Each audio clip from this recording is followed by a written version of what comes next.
prayer is what really matters. Um, so when we go through a certain of an like a spiritual experience, whatever it is, in order to go through the full spiritual experience, you have to really engage with it. You have to be really in the moment, right?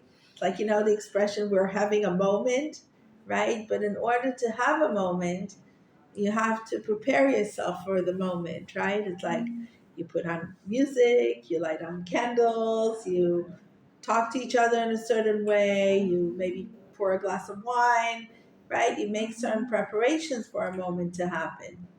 So every spiritual experience needs the preparation.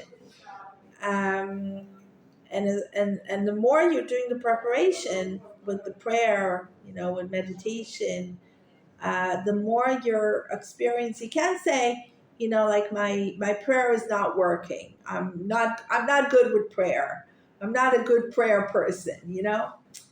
Like Yiddishkeit and Chassidus gives us a lot of guidance of how to make the setting for the prayer for my spiritual experience to be a something, and not just for my prayer to, run out the window.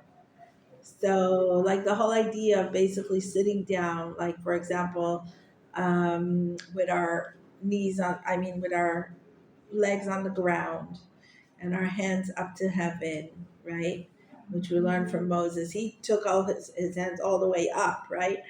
So let's say you don't have the strength in your muscles to be like that for the whole prayer, but at least to be there. So you don't scratch your nose, your ears, your this, your that, your phone, your whatever, right? You're mindful with your body, right? You know what you're doing with your body. Like singers on a stage, right? They're mindful of their hands. Their hands are not going to start traveling all over their body and whatever, looking for something in their pocket and whatever, right? So we want to do that setting for our prayer, right?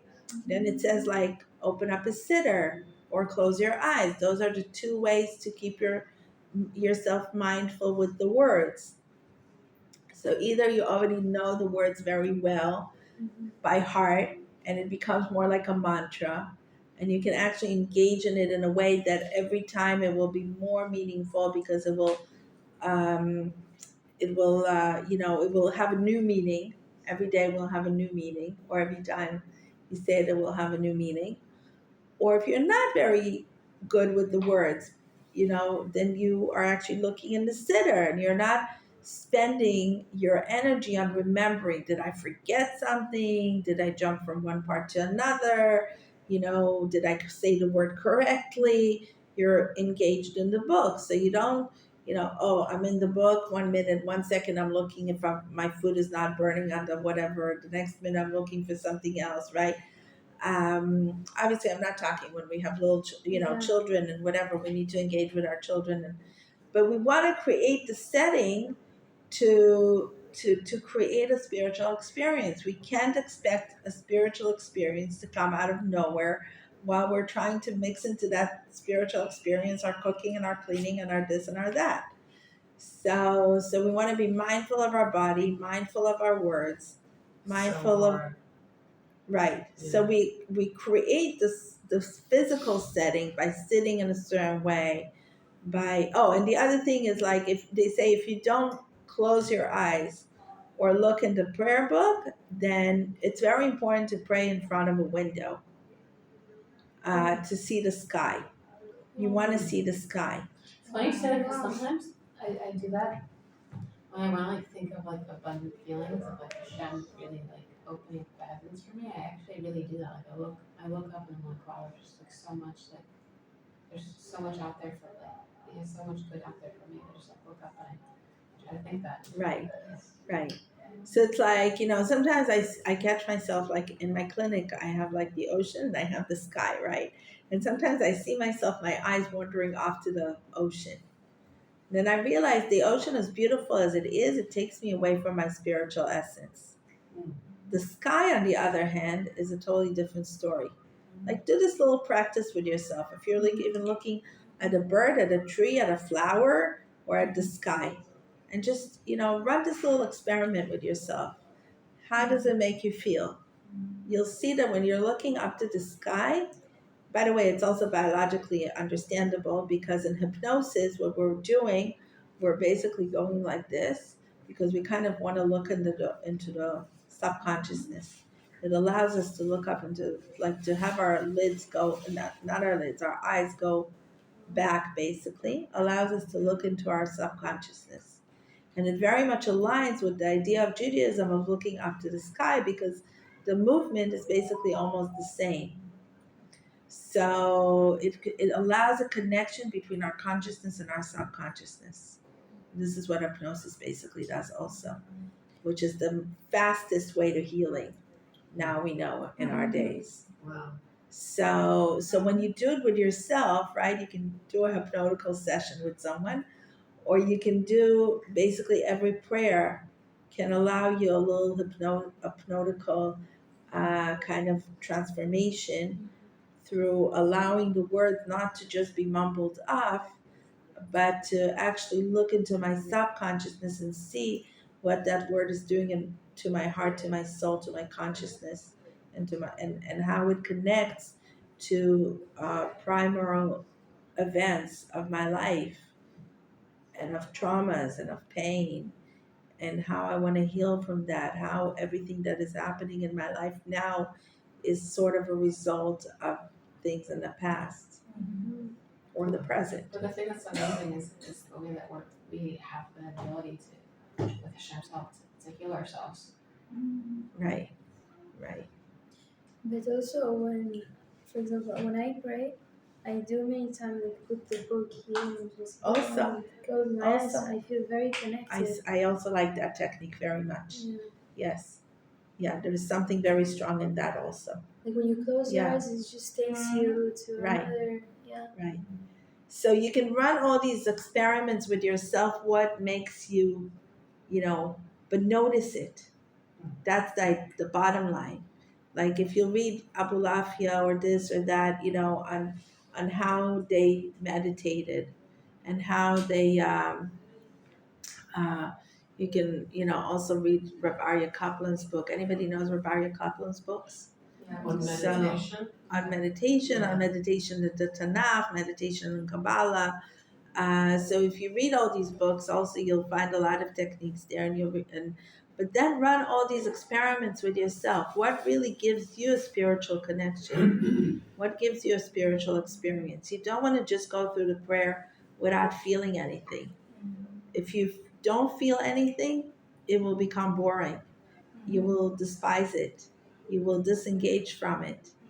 But if you make it a spiritual experience, and it's up to us to make it a spiritual experience, then from one prayer to the other, we'll get more engaged and we'll feel like something is actually coming from there.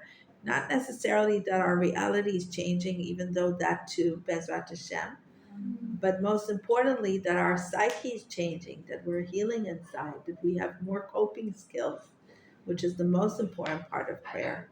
I also feel like, when we spoke about, is like there's all these concepts now, these like new age concepts of like manifestation and bringing things to you and all this stuff, and it's like prayer it's also that concept. Like if you look up manifestation, the first thing that you do is you're supposed to do gratitude and say thank you, thank you, thank you for everything, and prayer is that. So when you talk about changing our reality, if you really think what the words are meaning and you go through like the wave of what it's doing, then it does change our reality. For sure. Because we end up creating ourselves For sure. like magnets for and I think we're creating a vessel for the light to come into our lives, and we're creating a conscious vessel of what we need to do in our lives to change our reality.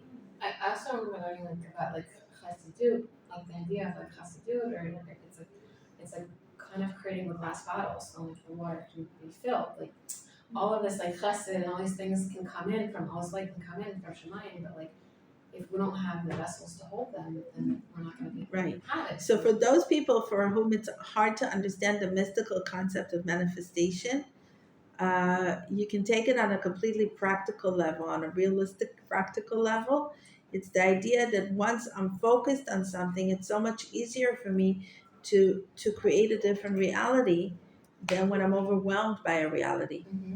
So when my prayer is focused, I get out of my overwhelming feeling, and it allows me to see the situation with much more open eyes, so that I actually know what I need to do about it. Or another thing too is like, what if like, like, what if you think that you're not allowed to ask? You can't ask Also, for the thing that also, the thing that you really want. You don't think that you deserve exactly that kind of thing. And maybe right. in prayers, like it's like, Hashem, you're greater than me, and I know that sometimes I feel like I'm not deserving of these things, but like if you want me to merit these things so I can do this for you, or I can do that for you, or I can have these things, and if I have this come up, then I can provide these kind of things for my Shabbat table, and just different. And also, we need to remember when we're praying that we're praying in different forms. We can pray like a son asking a father, and then we can look at ourselves. Am I more deserving or less deserving? Right? What if I would be the father in the story, right? And it would be my kid talking to me. How would I respond to that? So it like like you can play with a lot of kind of psychological tricks in your head. Like how can like if it was my kid, I would expect him to grow in this situation, right? So how can I grow in this situation? You could play with it like you are the wife and Hashem is the husband, right? So it's like a totally different relationship, a husband and wife, than a father or a parent and a child, right? You can treat it like a servant and a master, or a king and a right. Um, so, what is the relationship between a master and a king? What is the legitimate way to speak a servant to a king? Am I being within these boundaries, right? And then the other part that Kabbalah teaches us, it could be like a brother and a sister, like you're a sister and a brother with Hashem, right? So, what would be the appropriate way for a brother and a sister to communicate?